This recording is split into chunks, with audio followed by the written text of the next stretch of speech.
Yo, episode 4 Moshe Opimso TV, APAT Opimso Radio. Yema mu nyina akwaba. Baby e wo say Brim. Brim ewo Secretary Central District Assembly ewo Asante Mantama inkura kese a ewo Secretary Central no eka ho. Eno nti owura Brim kwa ekura mu a ohwe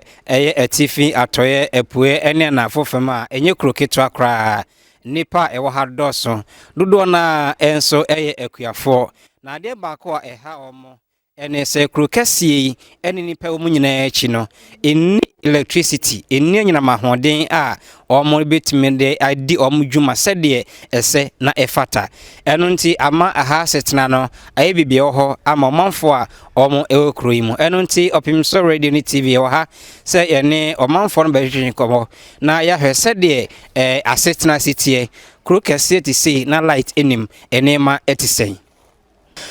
ejampacho udin pacha frame kwa kumensa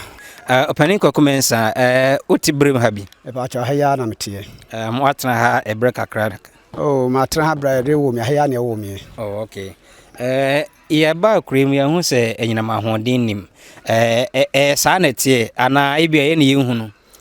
pacha sa na tie na ne wo mu ne se efi so bode ebo nipa me ba asase so ebe chichiri krokesi atisi ya mo be hunu die electricity di hunu bi da na ebre kakra atwa mu ni abandada ne twa mu no e de ma contract se wo mo enye enti ni nyina ne twa mu an se wo mu gusu a wo mu esisi post no a wo mo twen nye Brim yi hanko mo ba se mu hu ya kuro ba kwefre uche yase ho nso so te se ha ya ye hunu kane ada enti no kuro nyame animu ni se huhuro kasa abade a nipa ye ho kire yen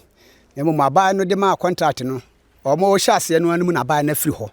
enti ne aye kan ne se wo mu gusu a wo ye de ne de meka ama ba ya waba yewura mahama atea ne mpanimfo atea ne se yesre no o mu ngusu se ne o mu gusu a wo ye no ma o mu nyai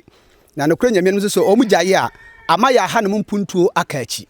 nti ye da wo mu ase se abandada ne de ma contract igusu aye na wo mu so ba ye o mu enstop ye na mo ye da basobode na ma o mu se o mu tonkoso nya de sre se o mu tonkoso o bewie ama ye nke bi de busu mi nwotwe mu no na nkaja ye so ya sekurumfo enti opanyi ede no dade me da sepa ma me ne me papa yi enso nkasa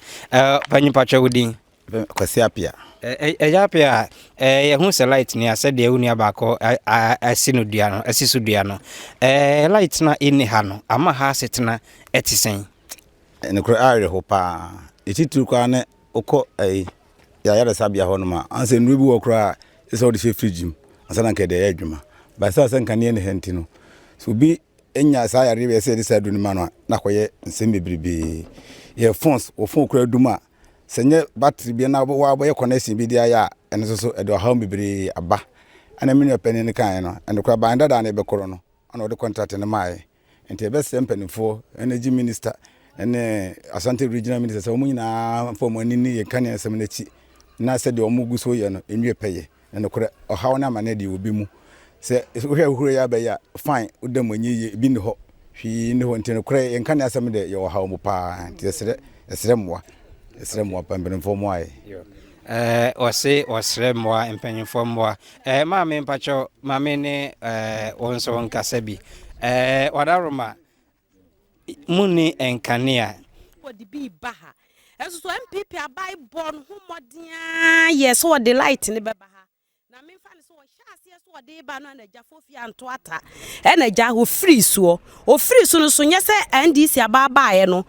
wayi nani wagusu edi hu dwuma aye mamu wa no so wa ha wo mo ye light no hu adwuma me fa nsa metu akura no senka ma ye nkwai na bia ka na me de akɔhye me fridge mu kura nka me ni jo na ase manya me nam bi na me de bia ye nkwa na kakra aka na me de ahye fridge mu na me de aye de me peka ma na me ni age ebi ni hasa kwati krom ha yetene de ase ya keka yensam bebre ya mia ya di ya mu ya wo kroi mu pa kroi de ya toche wo niema bebre ho na me de me ba o say no wo hwa edura nwumra na minim se enka wo fi a onya o TV bi na o tie ni mu na o hwe ne ekoso news na o TV ni aho enkro no ba edru anwumra den na mo de agigi money kura light ni mu sei no medase papa edru anwame se me pati bi pa ba sa me yi me na ho akere okra wo hunu kotwa bi wo me na ho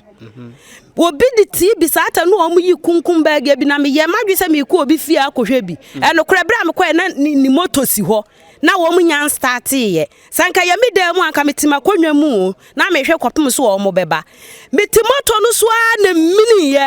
ene be bo me nan na ka wodi ayi ni kofom ne ade ayi to so na hu me nan no fom ho a etwa papa o ko obi fi akohwe TV no bi na ni moto si wo na wo mu nyan start ye na me je me ho tena se je wo mo start ya ma kohwe bi abo mani akonhoma ene moto ne ka hwe me na so nti eye ma wiro ho pass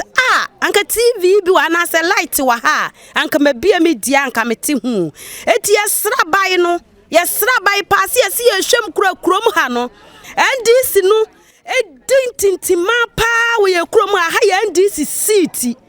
ena MPP force yesen ko be yempuntu nwuma bi wo ha fa light no ho ena wa anya anwie ena wa firi so nti ye wradwo mama na dawroma ni seat ni brem ya me kan kura so ni mo betia ne nkrofo beka kire no ha ye ni seat eti light ni de ma wanyina ni mfiri ya so kura wo meye light no be ye light no kura ma edi mo bia ne beto ababie mu no na ha nyina sa ye nyina na MPP kura ni ya ti esra no pa ye sra mu ye nsa da ye nsayam light ndi ma won sukwam enyai wonye fankosi awieye e ma ye na ya boni dimpa okroma na ni din no akakrom ha ye da mo ase okay enti kroimo ensem no bi enono na sister yi ewa ha wa ya babawa enti abrante ye frozen Pache plan Victor Semeza Victor uko school Pache ai ujina sen Pache classes class 6 light ni ha eden audition de Chamere touch what the touch light is de ai touch na wana toma Pache papa papa ne toma na oto anu asan so auto battery aka ho ai enti touch no audition de no oni je ho sa dabi okay ene kan bi kire mpanyin for de na person mo ye ebo amu Pache mpese on the light ba blim na next time fa touch ensia de bi okay aha medase ye frozen Naomi uko school ujina sen class 3 class 3 eden audition de okrum ha ultimi sua de open school a ye ma homework a eden na wode ye den na wode wo hwe ye light ede lighter eto de omuton no bi torch light no bi eno na audition de okay na eye what na audition no eye ultimi audition de pa dabi okay ede na wo kan kire mpanyin force e wo light no ho omunya light maye okay edase enti enkwada na omo ekrum ha no bi ene no akasa no ha adwen se krokese no kroni krokese ayresabia nyina ewom nanso nyina mahodin enim enti ama ha setra no ene ma ato achew kakra ama enipa etikro mu eno nti na wo sre se empanyifo daroma de wo frase no won hwe na ankoso kwa monye ntem na emwa ema wo nso asetra mu nema enkoyi ma wo medin de kwabena Shre Martin Ado